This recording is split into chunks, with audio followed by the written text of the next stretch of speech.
Dan's a fantastic man. He really is.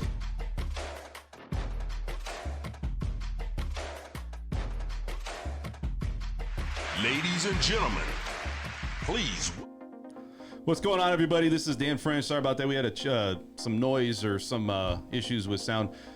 This is another French Workbench podcast here on a Saturday. This channel is the most real and behind-the-scenes information regarding real estate financing, money talk, entrepreneurs, educating through on-job experiences here in Las Vegas. In studio, I have my good friend here, Matt Shield. He's back on a Saturday. Matt, what's going on, buddy? How are you? I'm really well, thank you, Dan. Saturday morning. Yeah. Love the vibe. There's a vibe in Vegas this weekend. Oh man, there's definitely a vibe in Vegas, definitely. And we're starting to see a lot of things happening around Las Vegas where you're starting to see that activity come up. We also have a lot of people performing this weekend, right? So I think Justin Bieber was playing at the Wynn last night, wasn't he? Justin Bieber was playing at the Wynn? Yeah, Justin Bieber. Okay. And tonight Bruno Mars is playing this weekend. Gotcha. I am going to my first country concert. Oh, you tonight. are? Yeah, I'm going to Garth Brooks. Oh yeah? Have you ever been to Garth Brooks, man? No, I don't even know any of his songs. Hey, but I got a couple free tickets. Yeah. So who hooked you up, man? So a friend of mine, he bought some tickets a while ago. Yeah. And one of the couples can't go, and so we're gonna go do it up. We had some seats, and then we managed to upgrade the seats. So we got some good seats. Yeah. And then I wanted to be like properly prepared. So this week I went to Boot Barn, and I thought I'm gonna get some cowboy shit and cowboy up. Yeah. And I gotta say, that stuff's expensive. Is it really, huh? Dude, the boots are like $600 minimum. Yeah. And that's not even the fancy boots. Yeah.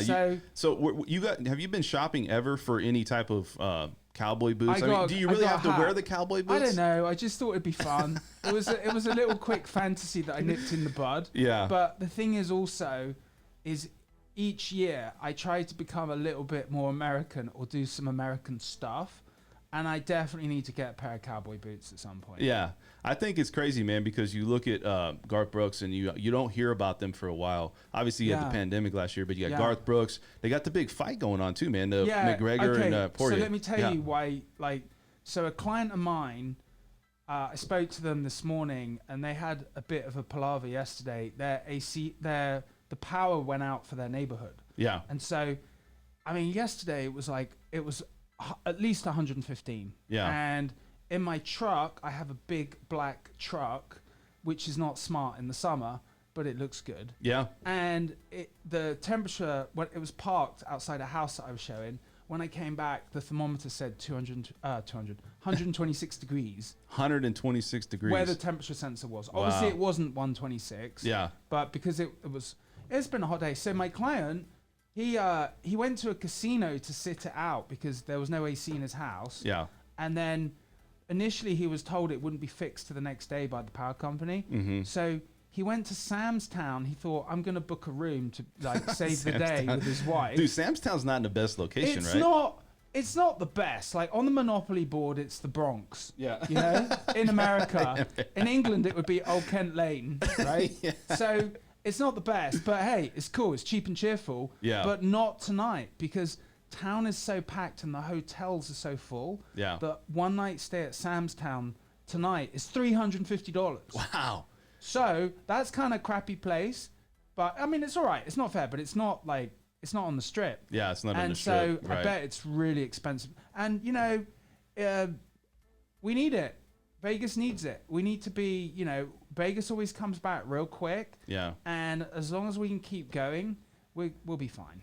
Yeah, I think too. You look at Vegas, and it's there's a lot of activity going on. One of the biggest, probably the biggest weekends that we've had in a long time here. Because I can't remember when it was this packed. Yeah, no, probably. This is a big one, and also, it's the baptism of the Raiders Stadium. Yeah. The Allegiant Stadium, because they've never actually held a big event there yet. Yeah. So, it's going to be interesting to see how it all goes down. Obviously, they've put a lot of planning into the logistics, but one thing that I think is a bit sneaky about the Raiders Stadium Yeah. is that they don't have any parking. Yeah, well, they do have it on the outsides. There's not a lot, not a lot, huh? So what they're doing is we got I booked a limo because you can't get an Uber or Lyft anymore because people are at home collecting unemployment and you cannot get an Uber or Lyft in town to save your life when you need one. Yeah. And so a lot of people that are driving are going to have to park in the casinos. Yeah. So what I heard that the casinos are doing this evening is they're jacking up the parking rate. The prices. So like, I heard $50 to $100 to park your car. Yeah. Which is like daylight robbery, like a full-on scalping. Oh, absolutely. So anyway, we'll see how it works out. So we got a limo there. I don't know how we're going to get back. I thought we'd just kind of wing it at the end. Yeah, right. Probably going to be, I don't know. We'll see what happens. Well, good luck getting like a Uber or something, right? I know it's tough, right? We'll figure it out. It'll be fun. Is it just, how many people are going? So I'm in a party of 6. And, Wow. I got me a cowgirl. Oh, you got your cowgirl. I got a cowgirl. I got her a cow hat. I mean, did you say cow hat? Yeah, you can say cow hat. It's a cow hat. I got a cow hat for my cowgirl. Yeehaw! I mean, they don't do that, do they? I'm going to try it. You're going to try it. Well, guys, if you have not subscribed to this channel, please subscribe to the channel. Also, we have a lot of good information today. We're going to talk about an update, what's going on in the housing market. And also what we're going to talk about today is where new homes are being brought up at. And a lot of good information. You know, Matt's going to give us give us the scoop, Matt. So what's going on, buddy? So new homes in Las Vegas. Well, I mean, there's still a fair amount of space left to develop in Las Vegas. Yeah. But land's gone up a lot. Sure. And you know, it's cool having a new home. Like a new home is, you know, it's brand new. No one else's toenails are in the carpet. It's, you know, very clean and tidy. New areas where, I mean, new homes have been built all over the valley. A few like main hotspots are like in Henderson. Sure. Inspirada is blowing up. Yeah. And that's probably going to keep going for like another 5 years. If you look at Inspirada on the map, it's like bordered by some mountains. Mm-hmm. And when you look on Google Earth now for Inspirada, you'll see that there's a lot of desert there. And you drive there, there's quite a bit of desert. That's all going to get developed. Mm-hmm. And that's like one of the last major like growth spots inside Henderson, aside from another community called Cadence, which is on the way to Lake Las Vegas. So that's 2 large pockets of land that are going to be completely developed. And it's probably going to take about 5 years to build them out. But when it's done, it's done. They're not building any more land. And, you know, I would expect that those areas, once they're fully built out, you're going to see like a bump in the pricing. Because we're seeing that now, though, aren't we? I mean, we have prices right now are like... So they're pretty high, man. But when I say a bump in the pricing, what I'm saying is that, so you got Henderson. You got to remember that I always refer to like the Vegas Valley and Henderson, kind of like a fishbowl. And it's like surrounded by mountains and also the Bureau of Land Management land. Sure. So people want to live in that fishbowl. So when that fishbowl is filled up, and how long is that going to take? Maybe 10 years, 5 to 10 years, possibly. Yeah. Now, like in California, as California grew, people pushed further out. Kind of like one example is like San Bernardino Valley. You know, when you wind down into Cali. Yeah, going through that big mountain right there. When I moved here, in 2003, when you come out of that valley and you head into like what I consider like you're in California. Barstow is California. Yeah. But whenever I'm driving to LA or California, I always consider that I'm in California once I get out the San Bernardino Valley, because you're like in California. Yeah. But not to like say anything negative about Barstow, right? But so all that land used to be farmland around there. Yeah, right. And now it's all developed. So if you take that to Vegas, like there's plans, it's penciled out that once like all of Henderson is filled up, they're going to do a development on the other side of the mountain on the way to Prim, on the left-hand side of the road. Sure. But who's really going to want to live there? Correct. I mean, well, like, I think it's like this. It is a hassle. Definitely a hassle. But then the thing is, when prices bump because the valley is full, then the invisible hand of economics is going to push people over there. Yeah. Because like a house in Inspirada that was like 500 would probably be like 400, Yeah. 425. And then some people are going to have to go there because that's all they qualify for or they can afford it. So you think we're going to keep pushing out then? Obviously, Not unlimited. Not unlimited. But like what I'm saying is with the new home development, like at some, it's going to fill out. So you've got new home construction in Henderson. In the west, you've got Mountain's Edge, which is a master plan community. Right. But also the other thing you're going to see is like as the master plan communities get completed in the valley, Sure. then all the pockets of land in between are going to get, it's called infill. Yeah. And so the main new home areas, I mean, there's new home areas all over the valley where a builder has bought a piece of land and is like infilling between older neighborhoods. But like, you've got Mountain's Edge, which is in the west on the way to Pahrump. Obviously Summerlin. Everyone knows Summerlin. Everybody knows Like, Summerlin. There's man. still a ton of land back there. Yeah. But again, it's bordered by Red Rock National Park. So once Summerlin gets to the edge of Red Rock National Park, that's it. Yeah. You're done. And so, there's new home pockets all over. In the north is more affordable because, it's a bit further of a drive. You know what pocket listings are, right? Yeah, of course. Okay. I look at pocket listings as like, well, they're like places where people really don't know about yet, and you're kind of getting a scoop. Yeah. Is there any place like a new home track right now or new home builders that are starting to build or just, breaking ground somewhere where somebody may have the opportunity? There's not a lot.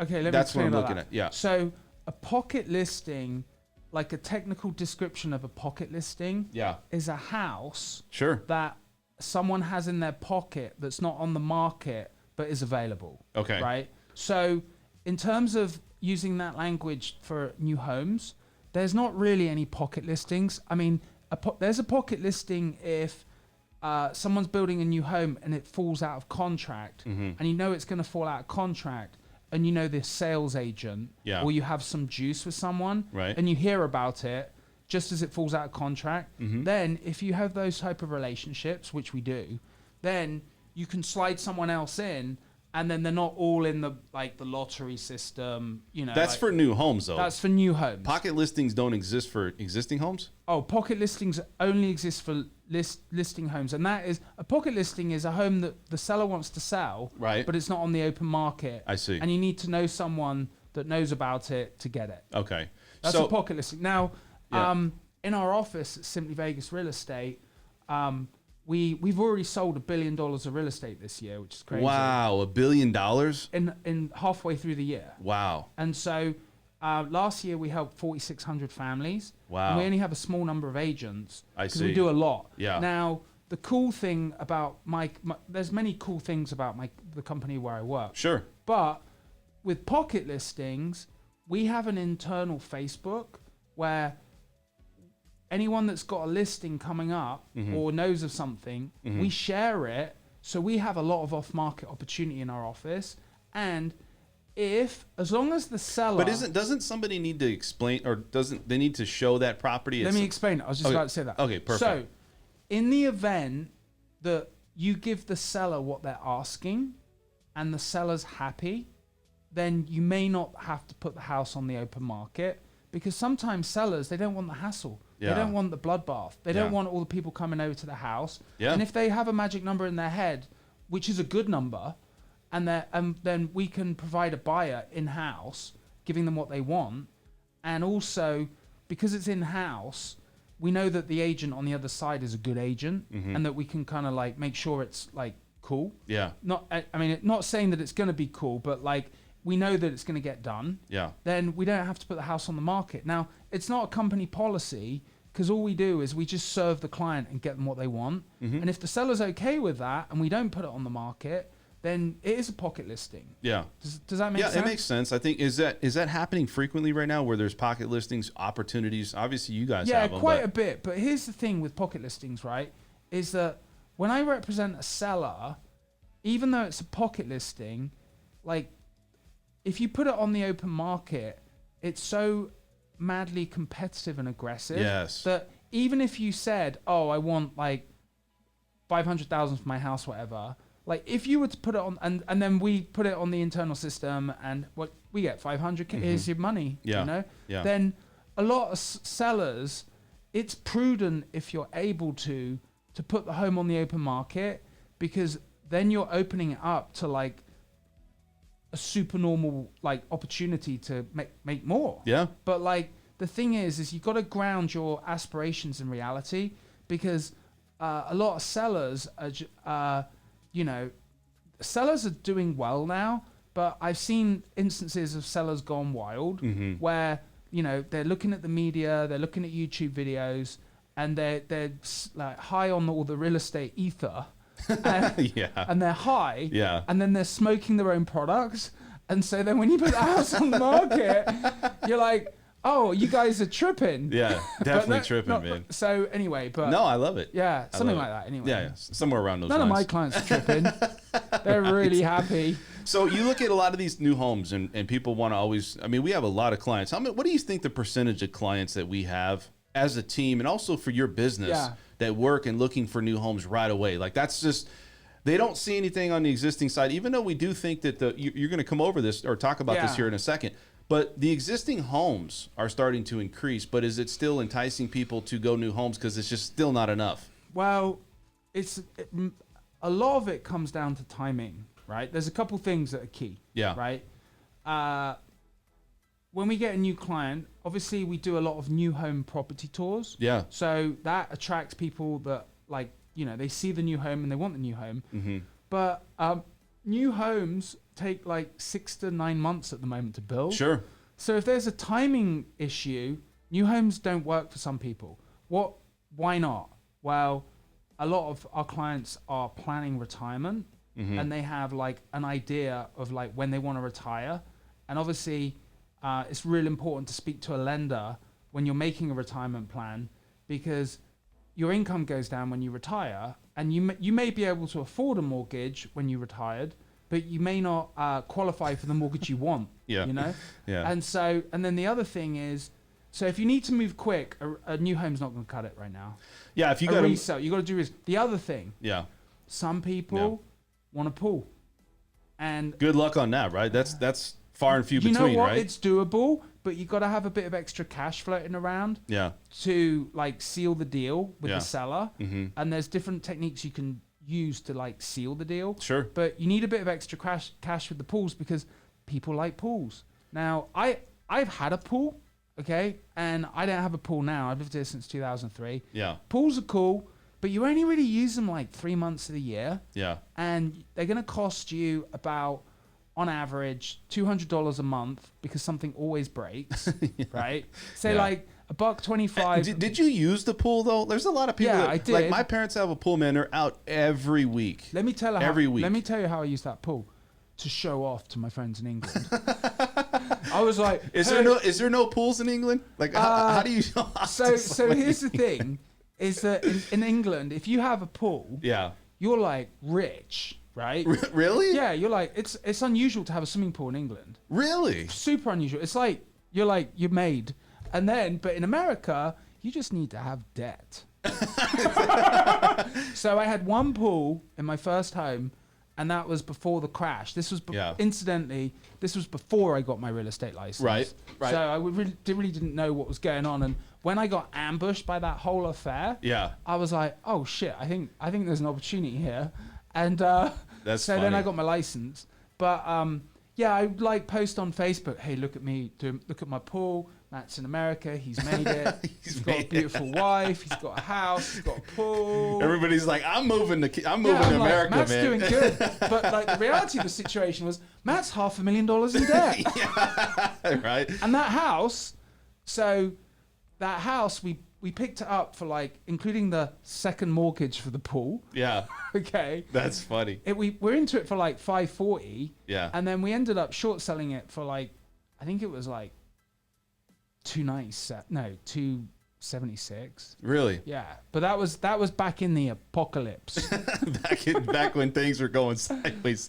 Yeah, that was was back in the interesting crash, time. right? Yeah, that was 2007, very 6? fascinating time. Yeah. That was very, but like, so back to like now, you know, new homes is not a quick path anymore, because there's such high demand. Builders have slowed down releasing property because they could all sell it in 3 seconds if they released it all. Yeah. But they couldn't build it all. And also by reducing the demand, like instead of saying they got 30 lots left, instead of selling like 10 lots and well, like instead of selling them all in one go, which they could, right? If they piddle them out like 2 a week, then they can jack the price up 2 or 3 grand a week, right. And they're making more money, but also they can keep up with production. And they're trying to make that money back because they're paying they're paying premiums on some of this materials and stuff. For instance, like some people lucked out because, buying a new home, you have a contract. Yeah. And like when lumber prices went up, some of the builders, especially smaller builders, like I heard this happen a lot in Utah, is they made promises in the contract to produce a home for a certain price, but then when all the commodities went up, like the lumber and like all that stuff went up, they couldn't do it and they had to cancel all the contracts. So people got left out, and it was better that the builders did that because otherwise they would have, they couldn't have built a house and like made a profit. And they would have been out of business anyway. So where do people go though? Like, I guess the thing is this: people always want to know where does my family go, or where do I go if I'm trying to buy a new home? Like, is there a place where we look and say, well, this is an upcoming area? Because a lot of times we all know that when people buy new homes, they're buying a premium. There's always going to be shopping malls and stores, and there's going to be new roads, and it's all premium. Yeah. So, what's the best answer to that question? So when you buy a new home, you need to make sure it fits with your lifestyle, like and you understand the amenities that are developing around there. Like one area of Valley that's like interesting to me is when you go around the 215, it's called the curve. When you curve around the 215, how can I? Yes, the Beltway. The Beltway, but when you're coming from the 15 and you take a left and you curve around the 215 heading towards Summerlin, there's a lot of land there that's being filled in. Yes. And it's not a master plan community, but with the commercial developments that are happening there, there's a ton of good stuff going in there. Yeah. Like there's a Costco. Oh, Costco. Let's talk about Costco.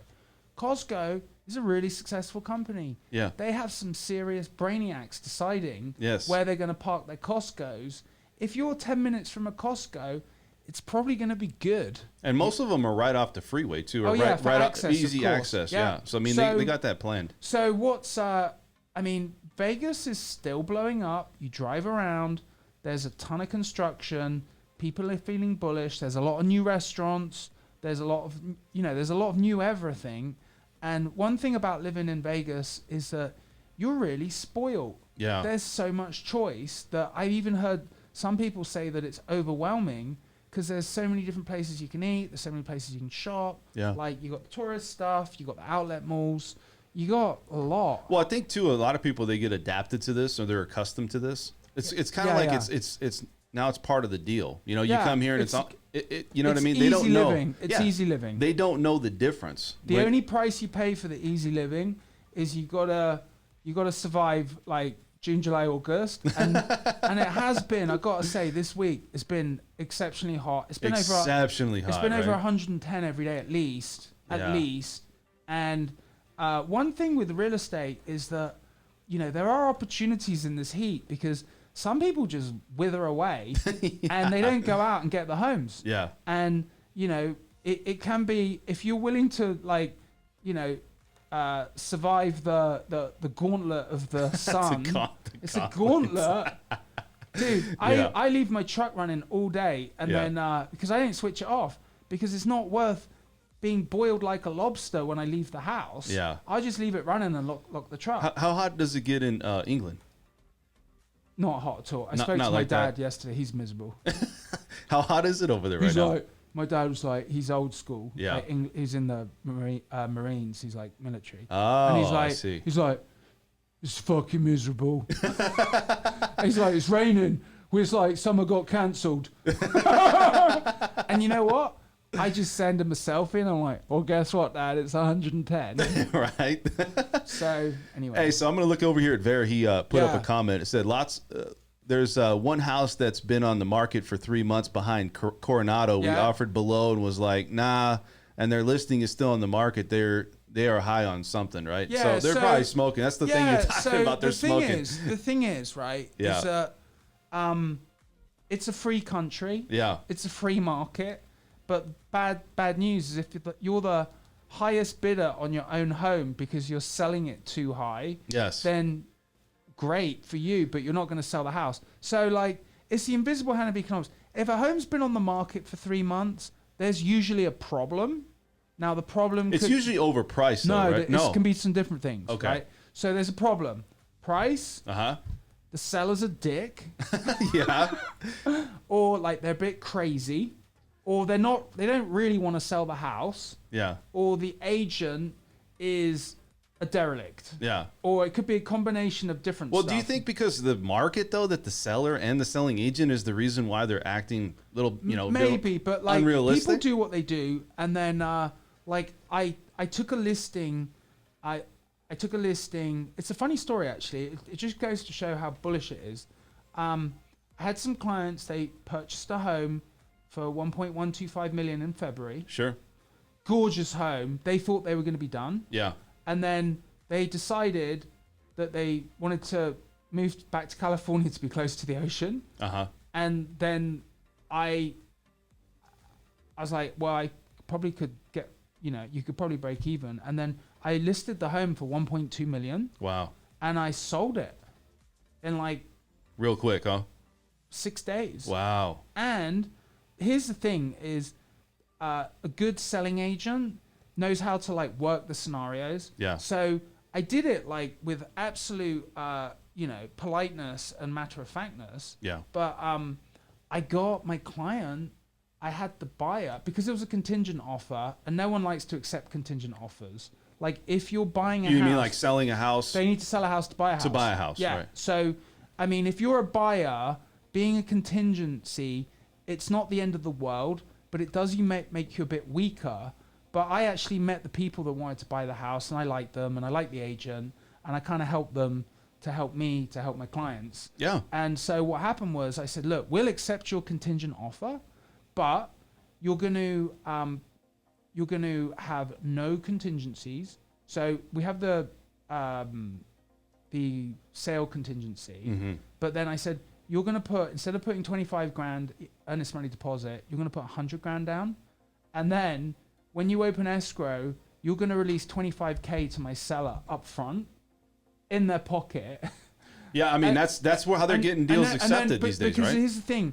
A good agent with good communication can make a deal happen. Like Verstar mentioned that, nothing was happening. Yeah. Well, that's a breakdown in communication. Like, because you can always make, everything's If got to be- somebody's willing to play ball on Yeah. both sides, then you're going to get it done. Yeah. Basically. So, Right. and then this is a really good technique for buyers to get properties, is that when you're in a bidding competition for a home, there's multiple offers. Say the house is listed for like 400K, right? And there's multiple offers. Then, say the house is listed for like 400K, but I always tell my clients what I think it's going to appraise for, and I'm normally pretty accurate. Yeah. So say a house is listed for 400, and then it's probably going to appraise for like 390. Then I tell my buyers to offer like 400 or 410, and then to say in the contract that they're going to give the seller $10,000 at close of escrow for their closing costs. Yeah. So what that does is most agents don't do this, and so when they look at all the offers on the pile, this offer sticks out because you're like, they're going to give us 10K at the end extra. Well, but let me say this: why would you offer that? I mean, is there a Well, benefit? there's a reason why you'd offer Okay. that, because if you give them 10K in cash at close of escrow, then you don't have to. That 10K doesn't have to be found by the appraiser. I see. So instead of offering a higher amount of money on the offer, you offer a lower offer, but you put cash in their hand. So you're saying I'm playing ball, but I'm giving. This Maybe is I'm coming better. in less. This is Yeah. a little bit better. Yeah, no, this is definitely better. Right. And my buyer's going to pay for your seller's closing costs because they're really nice. That's different, Matt. Yeah, I so then didn't hear about you that. do that. Yeah. But then there's a little cheeky twist to it. What's the cheeky twist? Cheeky twist What's is the what twist? gets deals done, right? Because once you're in contract, and if they're like ready to move out the house, you kind of got them because you got the seller because Because they're down the road at that point, they're already right? thinking I'm They're- out of They're here. checking and out. They just want their money. Yeah. So then when the house doesn't appraise, and we know it's not going to appraise. Yeah. And I tell my buyers everything. Like, you're going to need a pad of money to get this done, and we're going to have fun with it, Mm-hmm. right? So then when it doesn't appraise, then you go back to, hopefully it does appraise, but if it doesn't appraise, we got to do some more communicating. Yeah. And so when it doesn't appraise, then I go back to the seller, and I'm like, you know, we've been really cool. We didn't ask for any repairs. And then I take the inspection report and I just show it in their face. I mean, that's probably too though on a price point of, let's say, that $395 to $450. yeah. Well, because I think a lot of people, there's more competition there's competition all over. as you're getting higher though. Yeah, all over. There's competition all over. But then what you do, if the house doesn't appraise, then you say, well, unfortunately the house didn't appraise, and that 10K that we were going to give your seller, we're not going to do that anymore. We're going to make up the difference in the appraisal. And then they're like, so then So you twist it. it's the twist. Hey, is that the English twist? I would say it's a bit. It's a bit of English swerve. Is that how Shield Team 6 does Shield it? Team 6. We just get it. Land the plane. They don't see you coming. No, they don't see me coming. And so then the next thing is, then normally you can get away with it. Yeah. But like sometimes they get mega butt hurt. Yeah. And then if they get butt hurt, then they'll say, oh, well, you were going to give us, this just happened on the deal. Yeah. I said, look, we were going to give you 10K, but now we're making up 10K in the appraisal, so it's a wash. You're Yeah. not going to get that extra 10K. Correct. And then they're like, well, give me 5K. And I'm like, No. no. You And already then- moved and out. then- You already and then- left. and then what you do is when they ask you back, right? Then you say, I'll ask my client, and then you leave it a night. Yeah. So they sleep on it. Yeah. And then I say to my clients, don't worry, you're going to get the house. We're just spooking them. So they go to So sleep. it does work. Yeah, then, it right? works. So then the seller goes to sleep, and they're a bit panicky. They're like, "Oh fuck, the deal's excuse Yeah. me, language. No, that's all right. The deal's gonna fall apart," and they're like freaking out. And then the next day, if you leave it till like the afternoon, they might call back and say, "Oh, we just want to go ahead and do it. We're okay." And if they're not okay with it, then you give them a tiny bit of money, and you say, "Oh, look, here's $2,000." Is a part of it too is like you look at the buyer side versus the seller side. The seller's representing selling agent. They're representing the seller, the home. Yeah, But yeah. I just want to say that when you're a buyer's agent, a lot of times it's all about leverage, right? Yeah. How but- much leverage but do you have I into know, the deal? But you create the leverage. That's what I'm saying. Yeah. So, and every situation's different. Like, if I'm pretty.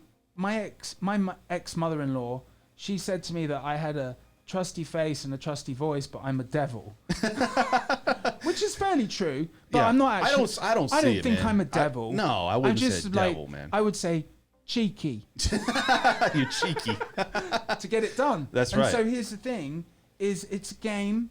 You have to be properly equipped to play the game. Yeah. And you should hopefully enjoy the game as long as you're educated correctly and you know what the board is and you know what the pieces are. Well, it can be stressful, Matt. I mean, you got to Yeah, really. no, it is You got to stressful. let people know, man. Oh, I You know, do. this is the biggest Yeah. investment a lot of people make in their It lifetime. can be stressful, but if approached appropriately, it can be enjoyable. Mm-hmm. But it is challenging now, and it's not fun. But the fun begins when you get that contract. And like the biggest challenge, like the biggest way I can prove my worth at the moment, Yeah. aside from when we have the contract, I'll always find a way to create some value. So how do you deal with it? And I'm sorry to come Yeah, with yeah, that, but the builder side of it, because if you're looking Alright. at it from the existing side of it, that's somebody who's like, Okay, well, yeah. I'm dealing with an agent. Builder's different now. So Okay. like my greatest value to a prospective buyer is to get them a contract with a builder. Sure. Like, and unfortunately,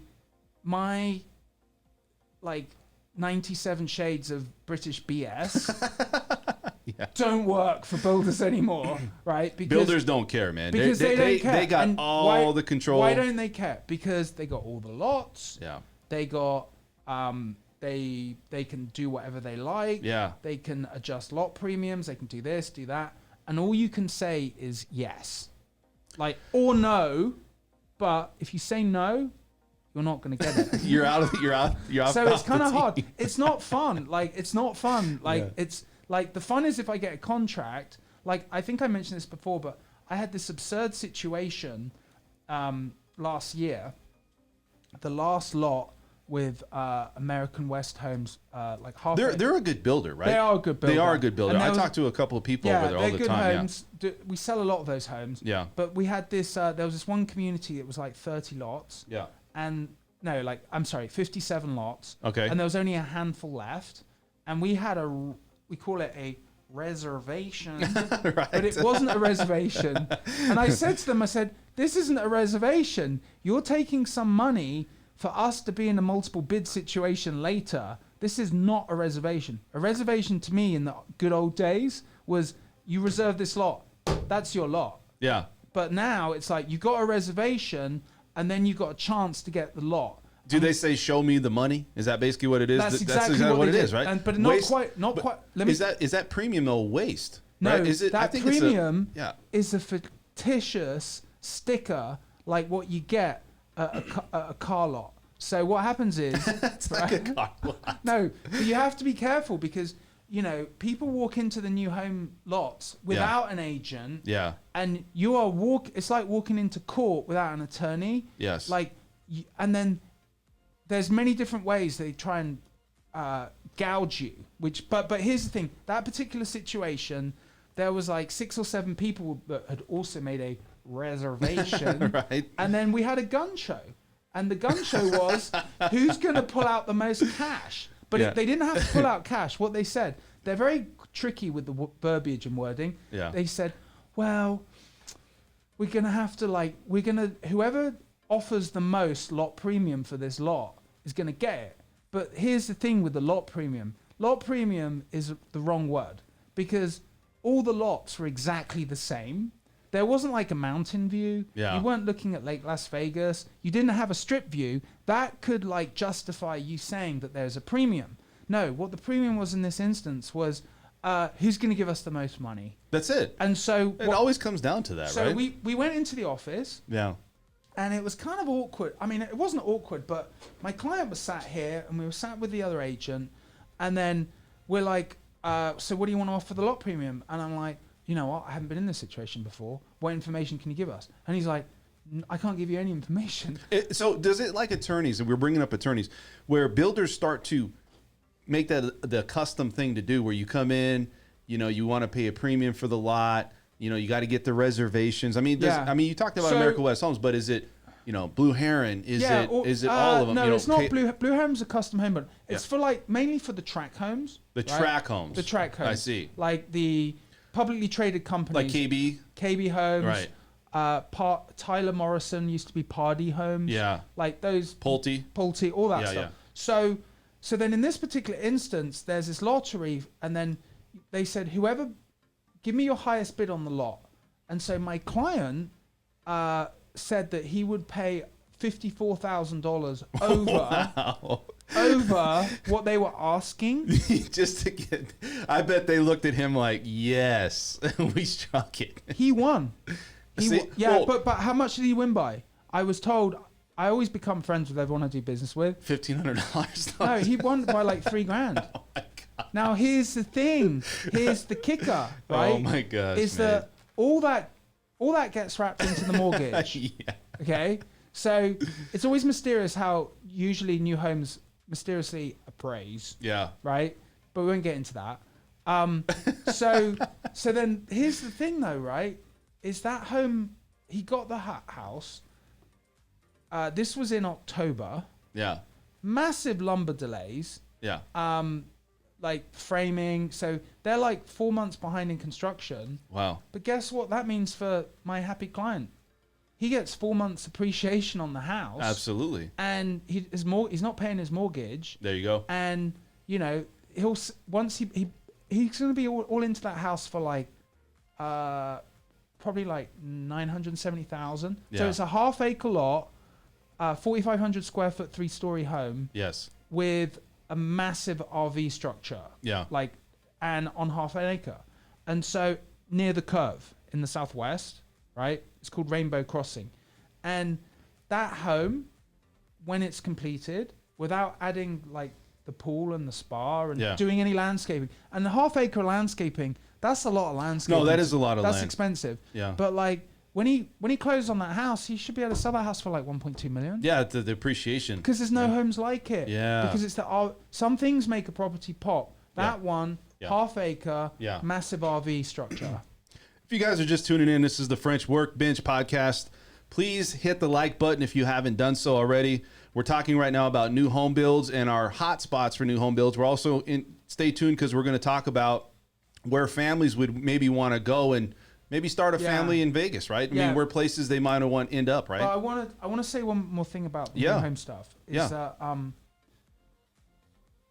even though, so most builders are publicly traded companies, and their primary responsibility is shareholder profit. Okay, so they want to make as much money as they can throughout the transaction. Yeah.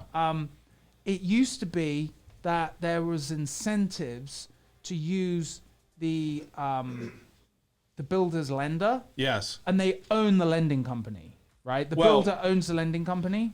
They loan the lending company, the title company. Now they got a home insurance company. I mean, they're like trying to make it where they just have no options for the buyers out there. So one thing for gouging, right, the builders do, and I've experienced this frequently, more often than not, is that they jack their clients on the rate.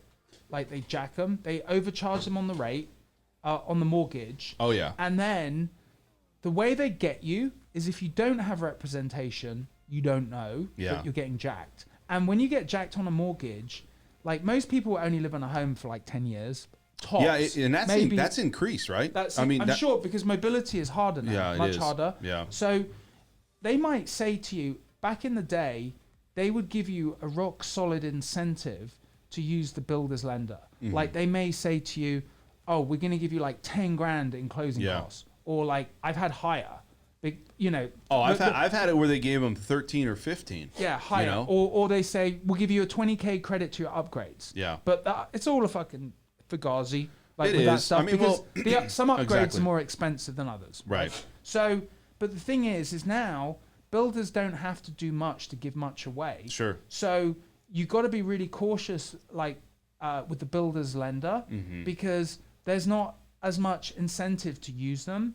And if they jack you on the rate, paying like an extra like half point or quarter point or whatever it is, or whatever you end up charging, you can way overpay on the mortgage for the house. Right. Right. And I think too, it's like crazy because you look at a lot of these builders and like you said, they're offering these incentives, but they're decreasing a lot. And they're not offering they might give a transfers tax, or they might pay for something small. But now the separation, because builders know that they're not trying to give anything, not just to agents too. It's not just lenders. But let's talk about that, right? Is that builders are doing it, and then in the future, real estate's always cyclical. It has been like, there's ups and downs, but Vegas is different because with the amount of migration here from out of state, and with the limited amount of space, and also there's a lot of hedge funds here and big investment funds that have been buying up homes to have as rentals. So, if you love your home and you love the area and it makes sense to you and it's affordable and you need shelter and it's nice, then it makes sense to do it, No, it makes sense to do it. As far as new homes though, right? Is it a wise investment in this market? I mean, I'm just curious. Like, if somebody goes and buys a new home, I mean, let's just talk about it. Are they overpaying for the house traditionally, significantly now because these builders, when they're looking at the premiums, they're looking at the lots. I know, but when you look at it like that, there's different ways you can look at it. But you got to, if you look at it purely from like a historical price basis on the house, then it looks different than if you look at it like the country has changed. Mm-hmm. It changes all the time. But now it's changed where we've got like a couple $1 trillion of money has been printed. Mm-hmm. When I fill up my truck for gas, I used to fill up my truck for like $60. Now I'm pushing $100 to fill my truck up. No, it's true. It's like legit. Yeah. So then you got to look at it like, okay, So I'm getting an interest rate on my mortgage that's like Yeah. 3%. Yeah, it's a lot less. I mean, look, let's What is it? What is it? I'm in the high 2s now. Okay, Yeah, right. Because yeah. it's been changing. And It's it been went changing. down. It went down just a little bit, yeah. Okay. So you look at it in that context, and you're looking in like locking in this cheap money for 30 years. Then look at it in the context of, well, are we going to be looking at like 6 to 8% inflation? Right. And if we're getting 6 to 8% inflation, then that 3% is looking pretty freaking cheap right now. Well, look, at the end of the Right? day, at the end of the day, builders, they're in it to make money just like Yeah. everybody else. You know, let's bottom line. A lot of people don't think it's a good time to buy a home. You know, and that's fine. It doesn't It's mean a you free gotta country. Right. Can I say? Right. Can I say that Yeah. all the people that thought that are now short like quite a bit of money. Like I went to a client's home last night for a barbecue. Mm-hmm. Once you do business with me, you're stuck with me. You do barbecues with them now? I do anything. Yeah. I do whatever. Shield Team 6 does whatever it takes to get it done. You I'm just joking. go We'll just go. No, Yeah. no, they become most of my clients become friends, and then You're a likable guy, man. I think in Yeah. real estate, you have to be likable. Like people want to, because look, at the end of the day, just on the other side too. Like I think what makes you part of being successful is you have history. Yeah. I feel like you're passionate about your craft, but I think Yeah. you have to be likable and you got to know what you're doing. But you know, meeting people at barbecues, that's what I want to do, right? Yeah, I mean, yeah. I want. No, so it was cool. It was is really cool. And so Yeah. their home, they bought their home for $725 last year. Now it's worth $850, Yeah. and they're loving it. Yeah. But like they almost didn't buy. They're Yeah. like, all right, it's going up. I'm like, dude, buy. Yeah. Like, so here's the thing: is with real estate, as long as it's affordable, right, and it fits in with your life plan, like you can only start by starting, and you know, like the rental market's horrible right now. Terrible. Horrible. Like I can't find any. Everybody's calling me It's- going, "Hey, do you know somebody to rent?" I can't it's find horrible. anything. It's horrible. It's so awful, and so it's better. And then I got a lot of people that like their landlords are like cashing out. Yeah. And then, you Do know, they have to notify? They have to notify. they if there's- do. The yeah. lease is enforceable till the end. Yeah. But like, it's still a lot of uncertainty. Yeah. And smart landlords, when they're thinking about selling, and someone's got a nice home and they've been there for a year, right? Because most contracts. That brings up a good point. What the landlords do is they go, you can stay here, but I'm not giving you another 1 year lease. It's month to month. Yeah. Now that sucks if you're a tenant, because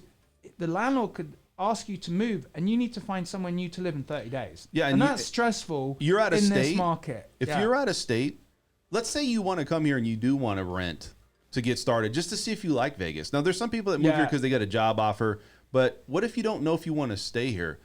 Now it's like this: you're either it forces your hand to say, do I buy an existing home where there's not a lot of offers out there, or there's not a lot of opportunity, or do I go new home? And I think Yeah, that's so- the problem too, right? So when people aren't sure, like there's two types.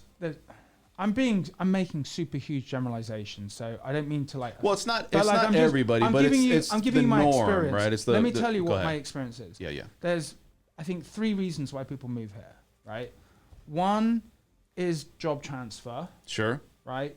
2 is retirement, Mm-hmm. and 3 is starting from scratch, Yeah. right? Yeah. So if you have a job transfer or retirement, you're in a position to buy a house. Mm-hmm. If you're starting from scratch, yeah, you can't buy a house anyway, right? So, or like family. There's like family, retirement, or job transfer, right? Now, Yeah. the job transfer people also as well, some people get transferred to work here. What's happening now is some people, because of technology changes and like a different approach to business because of the COVID, like in the past 12 months, I had one like high up guy from Disney Yeah. move here, and Disney headquarters is in California, but he can move here now because he can work from home. Well, it's taxes too, right? So you're saving money. Especially taxes. Especially taxes. So I had right? tech people move in. Now, like I have this tech people, the affordability's here, but what I'm saying to you is that if you're moving here and you're not starting from scratch, you probably should buy. Yeah. You probably should buy, but I don't force people to buy. when I say I don't force people to do anything, but what I'm saying is you're going to get a much nicer home. You're going to be on the ladder, and you know, it's just better.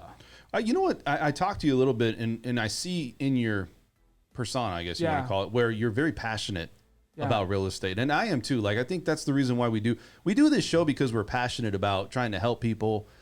Give, you know, we're trying to be, you know, somebody out there that they can lean on if they need the right education.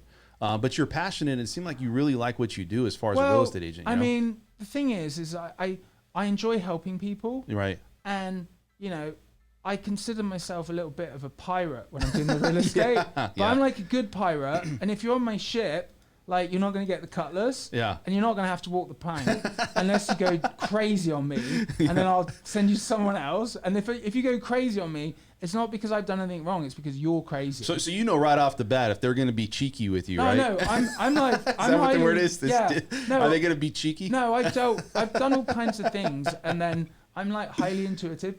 And you know what I really enjoy is I do enjoy helping people. Yeah. Right. I like the game. Yeah. Like when we get into the nuances of, like, when I'm representing someone. Yeah. Of like getting the other people. Yeah, right. And it can be a small thing. Yeah. We can have small victories. Like, I might be able to scrounge them $500 out of the transaction. I'm like, that's okay. You know? But if I can get them more, great. But if we can run circles around the other side, it's kind of like, you know, it's like playing a game of rugby. Yeah. You know, run some moves, Who's gonna bite at this one, right? Yeah, who's gonna take this one? So that part's fun. You might get a little bit further, right? Yeah, on certain deals. But also, what I enjoy about what I do is that it gives me like a tremendous amount of flexibility. Sure. Because obviously, when you're out in the field and you're showing homes and helping people, that's one thing. But like, I enjoy it because, like, I get a lot of referrals, and I do genuinely help people, and they're grateful, and I do some magic, and a lot of it's just because I sound funny. Yeah. And I'm I think you know, I talked about it before, you know, the English helps.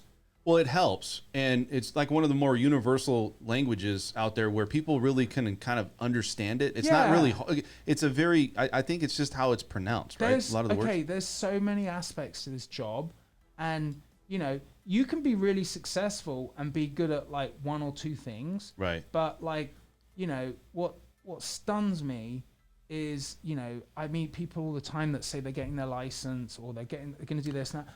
Only a small fraction of them actually do anything, right? Because it's really hard. And people watch like reality shows and think, oh yeah, I'm going to do this. They're just going to slam people in houses, right? It doesn't happen like that. It's a whole thing, you know? So, well, I was going to tell you too. So let's go back to the new home process. So you're looking at new homes, you're looking at incentives, you're looking at a lot of the things that's being offered. Where do you think? And I don't know, but you kind of threw out some hot spots. Yeah. But where do you think, like, let's say in the next year or so, do you have any information about where maybe America West Homes or Pulte or any of those places, are they going to continue to build out like towards the Southwest? I mean, they're going to build all over. But the thing is with these builders, right? The builders, they need land. Yeah. And so the builders compete with each other to secure parcels of land. And then the builders, they all have their little signature of like what makes them different. Yeah, right? But how they get that land is kind of crazy. Where it's almost like a bidding war, right? It is. So when the Bureau of Land Management release parcels, then there's like an auction. An auction. There's an auction, and that's how the government raises revenue and like plans out the development of the city. Sure. But you know, did you hear anything about kind of talking about land? Not trying to jump around, but I heard that they may be moving the Nellis Air Force Base and putting more roads and stuff out that direction. Did you hear anything about that? My understanding is that, here's the thing. Militarily, Vegas is very important. We've got Nellis Air Force Base. Yeah. We've got Creech, which runs all the drones in the world. Wow, do they really, huh? All the US drones in the world. Really? We got, I had a client that works up there, and they got like, first of all, you had the Predator drone. Uh-huh. Now you got the Reaper. Yeah. And there's another one. I love the names, there's another one. Predator, Reaper. There's another one that like is like you can't talk about, but it's really good. The next one's going to be the Terminator, right? I don't know. Yeah. So you've got that. So with Nellis, you know, it's strategic. It's very strategically important. Yeah. And so the military are in a bunch of land over there. Yeah. And you can get out the back of the base. So it wouldn't surprise me if they're doing that. Yeah. But also they keep, you know, I'm sure they keep some missiles there as well. Like maybe. Well, you look at that area. Yeah. I bet you there's a nuke over there. I don't know about a nuke. Well, they got to You keep think them they somewhere. keep a nuke? Well, what if they need to? What if they need to? I don't know about a nuke, man. I need a little bit Nuke 'em! crazy. I'm just joking. No, it's all I good. don't know if there's a nuke there or not. No, but it's all right. But so look, let me say this: when you take out like places like Nellis Air Force Base, Yeah. right, and let's say you want to build in that area, we all know that area is not bad, but it definitely has some issues in some pockets, so right? like, But if they take that out, who's to say that they just won't? And when I say they, the city or the state, I think the city more obviously, Las Yeah. Vegas, is going to move these things and then increase and put money into it, which will increase the values in those Eventually- homes, right? Over eventually, time. nothing's happening with Nellis Air Force Base. But like, what I would say is that there's land all around the north, but like when you're up in the north, like it's further away Yeah. to like drive into town, and it's a desert out there. Yeah. You No, know? it is a desert. It's a desert out there, and it's very flat. And so, like, you know, Summerlin has pulled people in. Well, okay, I read an article when they first started building Summerlin. There was nothing out there. They couldn't sell houses to sell their life. Yeah. But like these things grow over time incrementally. Absolutely. You know. So if you guys are just tuning in, like I said, this is the French Workbench Podcast. Please hit that like button if you haven't done so already. Also subscribe, support the channel. We're trying to build and we're trying to grow. Our goal is to try to get to 1,000 subscribers within the end of the month. Yeah. That's a tall task. But we're gonna, Matt, you think we're gonna do it, man? I don't know, man. I think we're gonna Do you think I do should it. come in my Speedos and we can try and like... Dude, if you come in with your Speedos, then we definitely will hit 1,000. Dude, if I come in my Speedos, I want to get paid. Right. One of you people need to let me help you buy a home. Yeah, right. I'll put the Speedos on. Yeah, absolutely. Oh, by the way, it's not the banana hammock. They're like Speedo shorts that I swim in. Yeah. It's not. I wouldn't do that. Like, you know, just wanted to clarify. Yeah, absolutely. I don't. I didn't know there was the difference, was there? Oh yeah, like you're not. If you're a swimmer, but you're like a dude, Yeah. you're not gonna wear the banana hammock. You're gonna wear the Speedo shorts because that still keeps a little bit of modesty. Yeah. You know, more like James Bond than freaking Mr. Bean. You know. Yeah. Well, look at Matt. We got 10 people watching right now, so that tells us we're knocking it out of the park. We've got a 40% success rate. Woohoo! We're killing it, man. Yeah. No, we get a lot of people watch after the Yeah, show. I know, exactly. But I want to go back. Let's segue to another topic here because I had people actually reach out to me and talk Okay. to me about best places in Las Vegas for families and where they should move and some of the challenges that they go through moving here, right? Because we all know what are the first things that people look at? Crime, schooling, is that location safe? You know, they always talk about how good is Henderson versus Summerlin. We all know downtown Summerlin and Summerlin's nice as can Yeah. be, right? But do they have the same track history as far as crime yeah, and, you know, so- things like that? Just to clarify, like crime is everywhere. Okay, like you know, there's guard-gated neighborhoods that suffer like break-ins. Yeah. You know, Las Vegas Country Club, which is downtown, kind of old school Rack Pack area. Yeah. Get break-ins all the time. It happens, right? Yeah. So, with regard to statistics, you know, you need to feel comfortable. Yeah. Right. Obviously, have a look on the police websites. Well, you a wanna lot of make people always ask me that question. They go, so One- how safe is Henderson versus, and Henderson's one of the safest places to live, right? Yeah, it is. But like the Henderson Police Department, they run it pretty tight. Yeah. You know, you don't want to. They're pretty serious. They throw the book at you, right? Yeah, they do. They do. They do. They're pretty hardcore. Don't But come to Henderson. They're not as hardcore as Boulder City. Oh, Boulder City. Boulder City. Okay, let me tell you about Boulder City. You have I a like story. Boulder City, right? You have a story But- about it? Well, Boulder City, if you drive past their police headquarters, Yeah. it's a small town. Uh-huh. They look like a freaking army. Yeah. They're making so much money, and they just love to like write tickets. Yeah. And so, you know, but what I would say is, if you're concerned, a good rule of thumb is try not to be right next to apartment complexes because Why is that? they're pedophile central. Yeah. For real. Yeah. Like if you go on the pedophile website and you're near an apartment complex, there's a bunch in the apartment complex. Yeah, next but to you. you're not supposed to disclose that, right? As a No. realtor, you're not supposed to say, "Hey, this person's a pedophile," right? 'Cause, I would never say that, but what I can say is that if you're concerned about that, if they bring it up, right, then go look at like the crime statistics, and registered pedophiles have to like register where they live, yeah, and usually you there's just a- direct them to the app, right, or somewhere just like, say "Hey, Google check it, that out," Google because it. yeah, I But get like, it. here's I the get it. thing. Here's the thing, right? Is when is there a problem? Rarely. And guess what? Most sex abuse is done by relatives. Is it really? Yeah, Wow, I didn't know statistically. that. Huh. For sure. Really? For sure. Or someone that knows you. So like I got you. safety starts in the home. And then, you know, obviously like the more you get what you pay for. So the better you can pay, then the better it is. Uh-huh. You know? And then here's the thing. You can't be paranoid about this stuff. You could get like run over like today, but it's good to feel comfortable. And another thing is it's good to know your neighbors. Like if you're thinking about buying somewhere, I always do this, and I think you can gather from my communication style is that I'm not shy. And so what You're I- not shy. No, not you're very cheeky Yeah, today. yeah. So what I do in the word. 10-day diligence period, right? Yeah. In the 10-day diligence period, I always go knock on the neighbour's door. Yeah. Hello, how's your mum? I love it. What's going on here? Yeah. No. And so you're concerned about crime, but there's a one-man crime wave working in the neighbourhood. Absolutely. No, I'm joking. No, there is, man. So Hey, do you put your robe on at the end, like No. when you're done with you get it? You're like walking the neighborhood. no, I'm joking around, but what I'm saying is go talk to the neighbours. Go talk to neighbours. You would be stunned at what neighbours will say to you. And sometimes it's really positive. Sometimes you're like, oh yeah, we're not going to buy this house. Let's cancel this contract. Yeah. So it's good to be aware, have some situational awareness.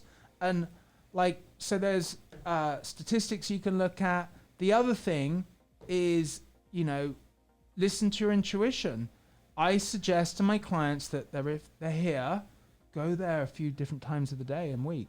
Like the 10-day diligence period, it's not just to do the inspection. You can back out. Yeah, of you that can take a house look and see what for the neighbors any are reason. doing and all Yeah, that yeah. stuff, right? On the areas. You're saying go look at the Yeah, area just go look when- around, get a before feel you for it. before you commit, Just right? imagine, Yeah. try and imagine if you would like to live there. Mm-hmm. And so, you know, no one forces you to do anything. Mm-hmm. And here's the other thing.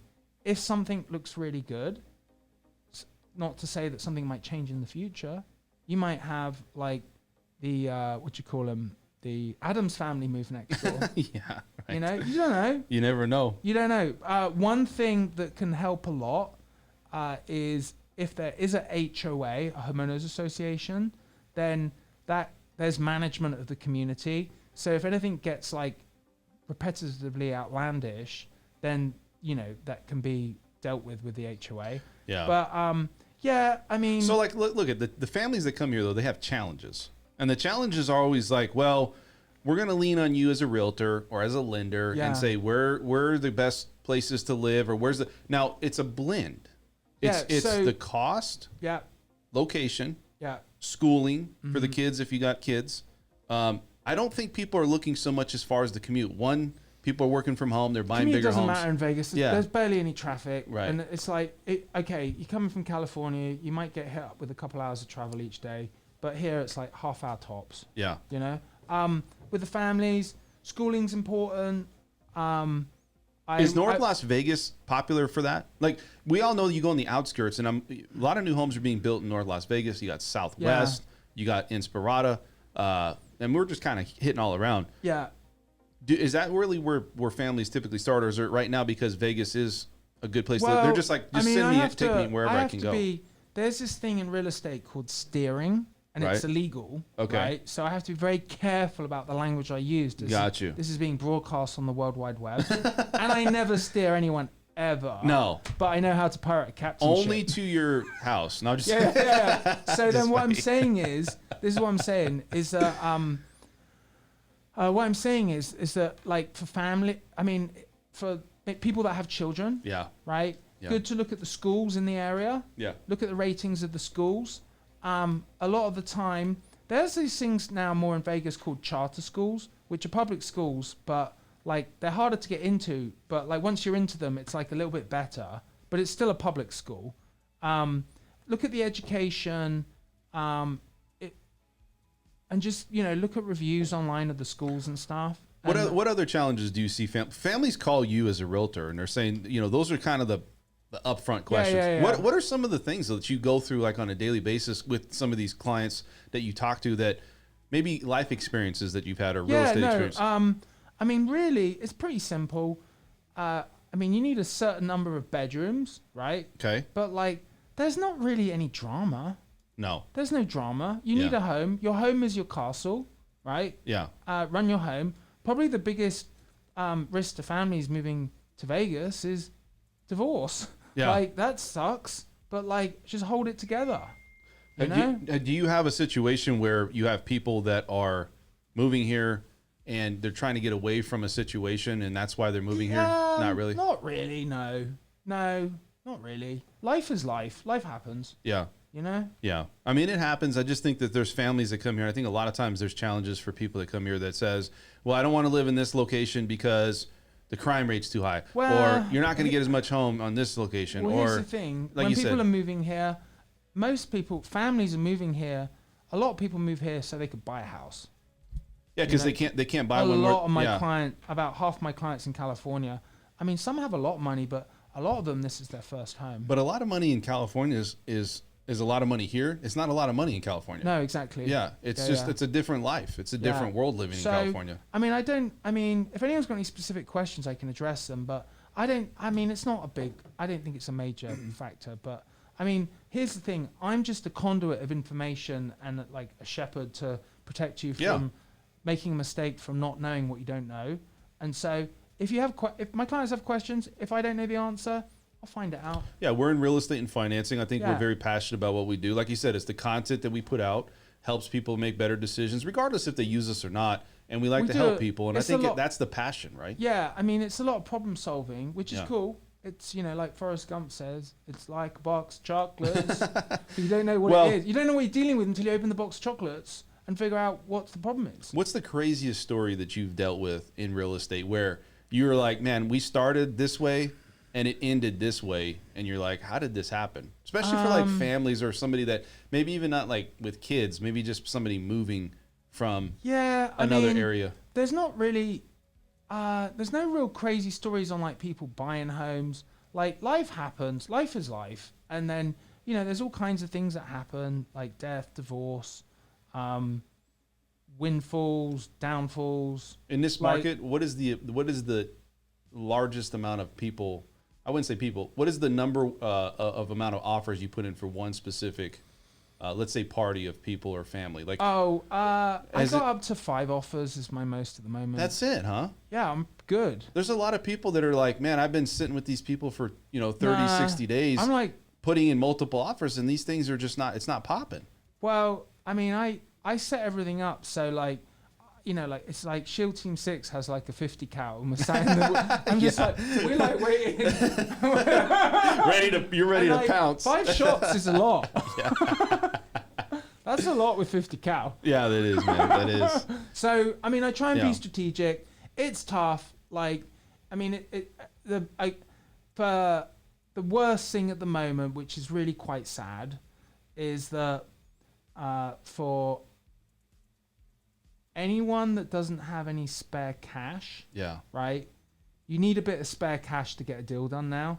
And when I say spare cash, like if you're FHA and you're putting 3.5% down, you need like an extra 15, 20 grand to get the deal done, because you need that cushion to bribe the seller, make your offer stand out, but word it. Like if you're just scraping in with just enough money, it's tough times right now. And if you're just scraping in with just enough money, a new home in 6 or 7 months is perfect. It's perfect if you can win the lottery, and there's not multiple bids on the premiums. Yeah. So it's kind of. So the biggest thing I say to my buyers right now is, please don't take this personally. I know it's personal. It is your life. You've worked hard to get into the position to buy a home. Yeah. But it's super competitive now, and I hope that we've got the eviction moratorium allegedly finishing at the end of this month. Like, here's the other thing is that we got more homes right now. I mean, a couple months ago we had like a couple thousand homes on the market. Now there's like, I think there's like 3,900. Yeah. So it's creeping up. Yeah. But don't take it personally. Hang tough. Keep going. Like, it will be worth it. But it's just, you know, it's harder now. Unless you have cash, it's harder. Yeah, it's definitely But harder. it's doable. Yeah. But like, you know, last year when I'd have a new client, I mean, I could get it done in like 2 or 3 weeks. Like, I was graced with like sorting something out in 48 hours this week, which is like, I was like, yeah, that's good. Right? But you just got to go for it. That's all you can do. So we're gonna wrap this up here in a Yeah. second. Now, you're going to see Garth Brooks, man. Are you mentally ready for Garth Brooks? What do you got to do to get mentally ready for Garth Brooks? Because you said you never went. So what are your thoughts? So what are my thoughts? Mentally ready. Well, I am. I know, I'm just gonna have fun. We're going out to like. Do you pre-drink? I stopped drinking. I don't. Oh, drink. that's right. You don't I drink stopped anymore. drinking. I Huh? don't drink. I am sober, Matt. That's good though. No, it's great. You know, so, man. Look, if you can't control things, sometimes well, it's here's hard. the you thing. know? I'm Yeah. half Scottish, and Yeah. so you know, I just, you know, I mean, I just decided I've drunk a lot in my life, Yeah. and I was an athlete and Yeah. a sportsman, and Yeah. blah blah blah. So yeah, I knocked it on the head, and I'm really enjoying it. Yeah, good. So we're going out. It'll just be a good time. Like I, you know what I should do is, I'm sure I recognize some of his songs, but I'm gonna get on YouTube. But you got to get the boots, man. The boots Dude, and the the hat. boots You don't. are You got to. expensive. That's okay. Just get them and take them back. Oh, I could do that, yeah. Yeah. But it's pretty cool. I'm taking a date. I have a date. Yeah. So she's got a cowgirl hat. and Yeah. She's got a little cowgirl romper. Oh man, don't you love it when you got these cowgirls walking around Do you with know- those rompers? Yeah. But you know what? I've been seeing her for a little bit, Yeah. but like I never like to post stuff on social media, Yeah. and females get butthurt about that because they're like, I don't really exist and all this stuff. Oh, like because you're not posting about her? No, never. Yeah, I don't really do that. But here's either. the thing.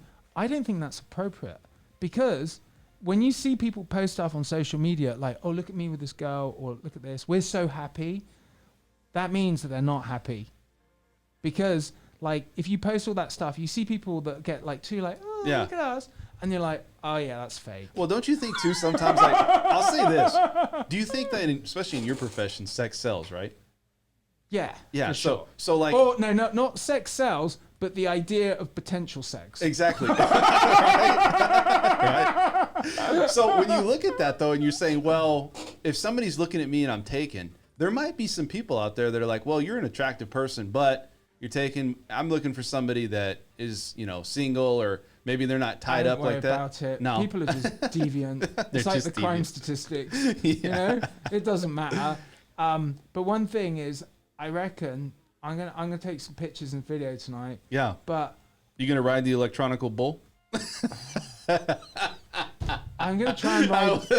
To see. I'm gonna try and ride the metaphorical bill.